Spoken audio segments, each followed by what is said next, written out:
So thank you very much for attending this lecture. I will share my story, how I start my career in education, and what we found through that journey. When I was in university, I never thought about entrepreneurship, social issue, or education at all. I just enjoyed my life and became game designer and just love the game industry and think the life will be just as fun as it is just forever. My husband started his PhD at UC Berkeley in 2008, so I went to United States, and my son was born in the winter of 2008. And doctors said that he has multiple special needs, and also he may have difficulty in learning in his future. Until then, I thought if you work hard, you will get the best score in your school, you will get to the best university, and then you will meet a good husband and you will live happily ever after.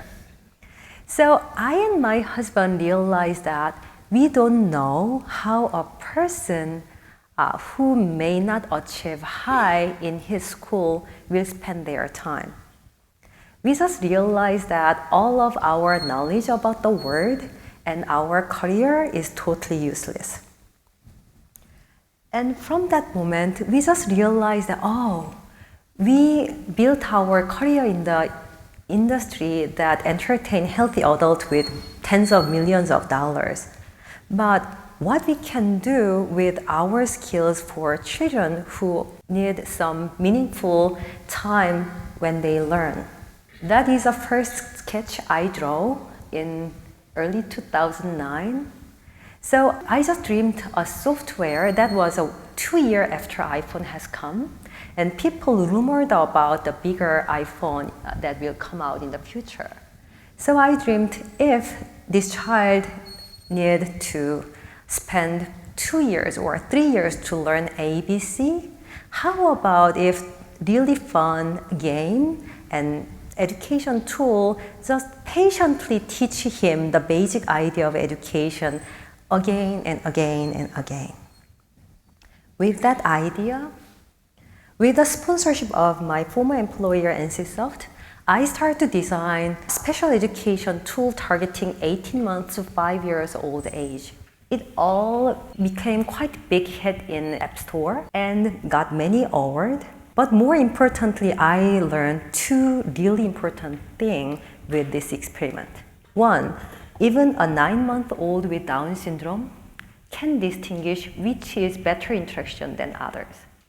And the quality of interaction they prefer is actually the same quality that adult prefers. And second, if you make a really high quality application, it can be enjoyed by typical peers and children with special needs all together.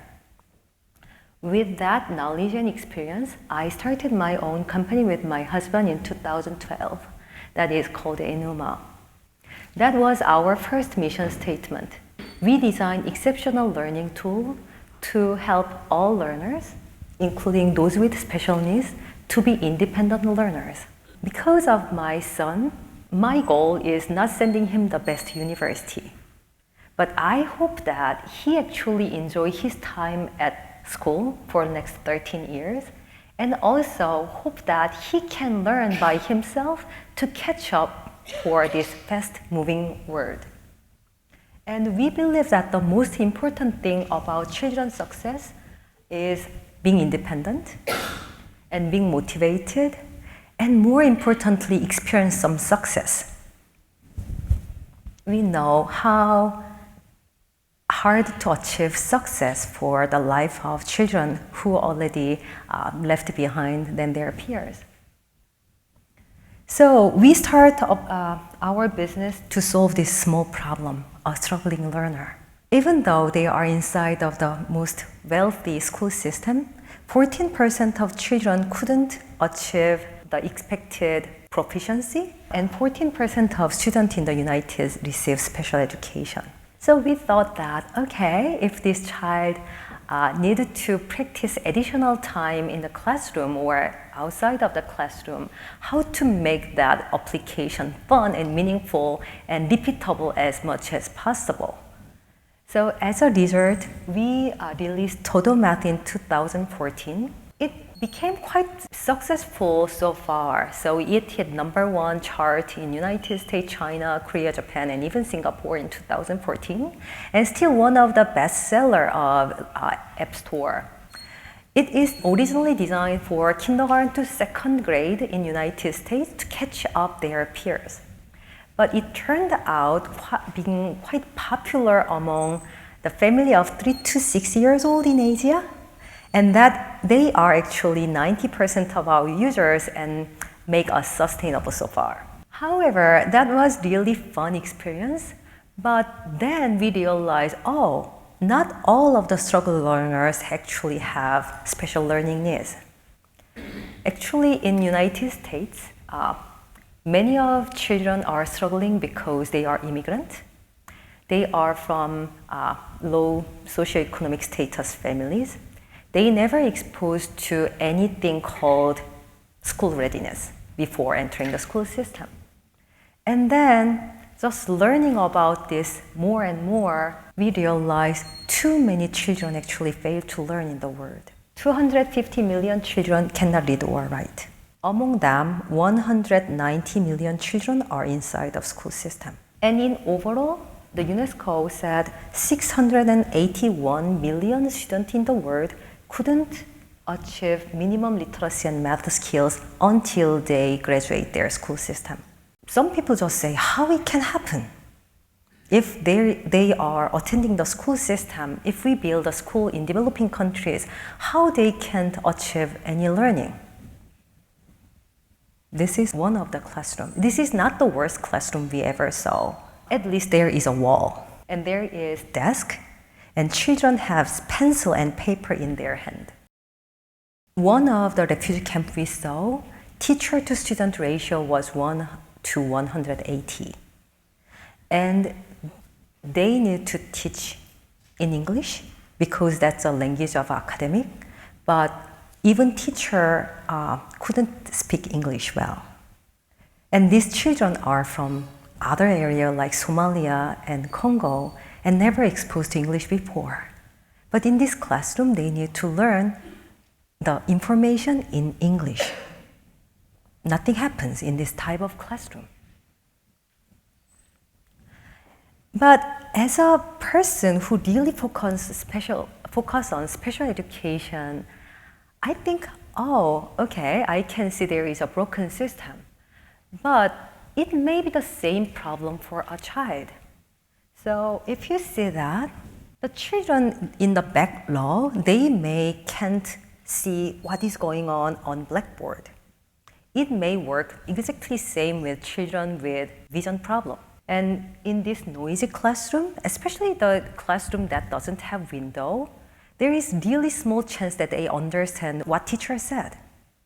So whether they have vision problem or hearing problem or whatever, or it's just a crowded classroom that is not functioning, children just meet difficulty to follow curriculum. Many number of them come from different second language environment. They don't go to preschool and kindergarten, and sitting in the classroom that expect all 7 years old can understand the first grade curriculum. And it is not true. Their achievement is low and they lost their motivation. And then many of those children doesn't have parents who can read or write. So there is no extra support and they will fail. It's such a simple. And many people want to build a silo and they want to categorize children like, they are second language learner, they are children with special needs, they are from rural, poor families, and so on and so on. But for me, in game designer's view, the system doesn't meet users' level. And while we are discussing about this issue, the XPRIZE announced new challenges. XPRIZE Foundation is really interesting organization, so I believe that some of students definitely need to look into what is going on in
256 million children who are out of school in very underprivileged communities. That's an estimated 250 million children around the world who don't have access to basic literacy and numeracy. I've been to the field. Those villages are very, very remote. Schools are very, very far. So some of the children, they've never got an opportunity to go to school. I call them the Unreached. We launched the Global Learning XPRIZE to inspire innovators all over the world to create open source learning software so that children have access to learning wherever they are. If really we can establish that the software is successful in teaching children without access to school, the experiment could lead to a breakthrough in covering many, many, many children everywhere. The Global Learning XPRIZE has a $15 million prize purse sponsored by Elon Musk. The grand prize winner will be determined by which software application has the largest learning gains in reading, writing, and math within a 15-month period. We could not have done this without the support of our benefactors, our sponsors, who put their money and attention into making sure this would happen. They didn't want any recognition. They didn't want to be publicized greatly. They felt like this is something they wanted to do for the altruistic value. So we can't thank them enough. The question we set out to answer, can children learn on their own using adaptive software? Can they be taught reading, writing, and basic math? The answer is yes. This prize has opened the eyes of many children who otherwise would have not known what it is like to get even simple education. They are feeling excited, they are feeling awesome, they feel like they are winners because they participate in the project. These kids, from where they were no hope of becoming someone. But now I think we can have nurses, we can have lawyers. Tangu tablet alikuwa mimi sijui kusoma. Alipokuja mimi nimeshakuja kujua kusoma. Ndasikia vizuri kwa umefanya beta ilikuwa sijui kusoma mpaka nilipoza. Now the kids are able to read, now kids are able to write. Even some now they've been motivated themselves now to go back to school. Children will not be the same again. No matter who wins this competition, we have shown that children can learn using this technology, that children who otherwise wouldn't have access to learning, that they have the opportunity to unleash their potential. We have the technology, we have the tools to do it. Now we just need to do it. Najisikia vizuri, maana mpaka sasa hivi najua kusoma. Nashukuru sana kwa msaada wenu uliotugaia sisi watoto wa Tanzania. So what we see as a result of XPRIZE is this. A child can learn basic reading, writing, and math with a tablet software on their own. So that is the basic data from XPRIZE. So after 15 months, 30% of child can read full sentence. So the baseline was 94% of child can't read any word. And for the math, more than 60% of children can do basic addition and subtraction. Our number is actually higher than average. So demonstrating the highest learning gain among all of the competitors, we became one of the co-winner of Global Learning XPRIZE and split the prize money. The meaning of this prize actually can break through how we will design the learning system in the future. So that is our new mission statement.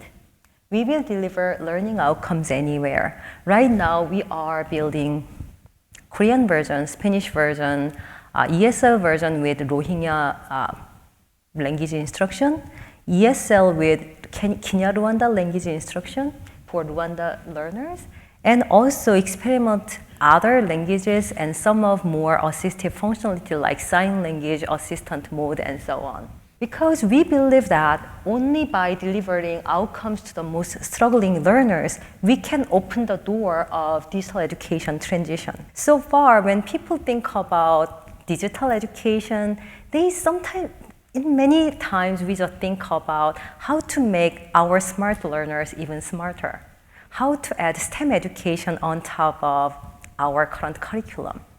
And while doing so, we actually lost the largest benefit of digital software. It can scale the quality to millions and billions of learners around the world. So we believe that just sharply focusing on those benefits, we can actually convince the whole society move toward to digital education. Digital education, it's like a magic that everybody wished for but never happened. So for last 30 years, UNESCO experimented many ICT solutions in many developing countries setting, and they never demonstrate any learning outcome. It's because most of edutech solutions cover only literate people. So this is a pyramid of Tanzanian education system. So among 100% of learners, 80% enroll to the school system. But you will never say the graduate of primary school actually can read or write. And the number dramatically reduced under 32% when they enter secondary school because it turned into English education. However, most of digital software so far and digital learning software require basic digital literacy and other skills that is really hard to achieve. So where digital can generate the biggest impact is a low literacy population, but nobody actually understood how to design well to teach this population. And if we build a software that rely on teacher, it will just repeat the previous problem but will never become solution. So I believe that sharply focusing on the foundational skill, we can eventually tackle this really important mission that all people in the world need to keep in mind, quality education for all. So ensure inclusive and equitable quality education and promote lifelong learning opportunities for all. I started from special education field. So it totally makes sense like, okay, inclusive, equitable, and lifelong learning opportunity. This is not just after university. Lifelong education can be maybe more essential for low literacy population and people who actually couldn't find any track to follow to catch up how the fast-moving world. So we believe ourselves as a vehicle of change. So we are a for-profit startup started in Silicon Valley, get 10 million investment from financial investors and impact investors, and almost close 10 million Series B investment right now, and receive many awards, grants here and there, because this mission is so big, but we just need more resources, and there are so large market that is not developed, and sometimes it's not easy to tackle with a small startup with 60 people. So in the top row, they are our investors. Some of them are angel, impact investors, just financial investors who know we have a best skill to design early childhood and early elementary application in the world. And left part is our funding sources outside of general funding. Global Learning XPRIZE. KOICA is an aid agency of Korea that gave us 1.2 million grant to deploy our solution to East Africa. And some of other organizations that support social entrepreneurs. And more importantly, traditional NGOs who became our field partner and research partners. Because we all dream the same thing. We believe that technology can tackle this big problem of education. We can save the large failure that education system is making every day, right now. And people said that $128 billion per year is spending to education system that doesn't make any result. So we can totally tackle this issue. And if somebody has a skill, we will become vehicle. And if somebody has a implementation infrastructure, they can become our partner. If there is somebody who has the same belief but has money, they can become our donor or investor. Because we believe that our role in ecosystem is really important, because not many people understand how we can build digital education. That is an illustration of that in Japanese magazine in 1960s. They called it classroom in the future. And you can see robot actually go and hit child who made a wrong answer. And there's a robot that is actually detaining a child. Can you see the robot on the top? That was the idea of 1970s. If a child is not making a right answer, it's because this child is lazy, so you will give negative feedback for that. But now in 2020, we know that hitting a child will never make a struggling learner to achieve, right?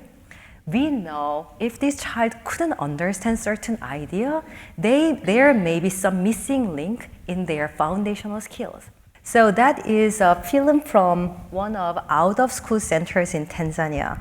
When we tell them, hey, we will go to record, the priest of missionary actually went to the market and purchased a uniform. So even though this child looked like a school student, but they are out-of-school students, never learned anything from it. They are children of rural farmers. And that's how they practice ABC.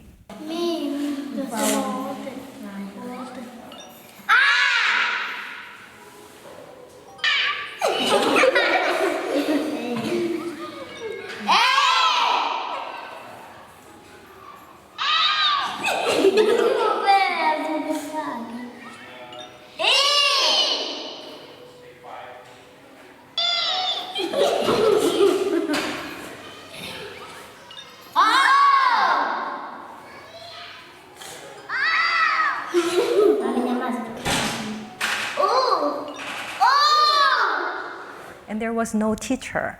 There was just a room and an application that helped them to have some motivation in learning and just let them feel fun by the small learning activity that's taking day by day. And after 3 months of this field test, many of those students asked their parents, can they go to school? For out-of-school children in Tanzania, there is a chance they can come to school at 3rd grade by passing the exam. And those children are confident enough because they think, oh, I learned so many great skills, so I may pass this exam. So it's all really good thing. So that is the end of my story. Thank you very much, Ms. Lee, for a very inspiring lecture.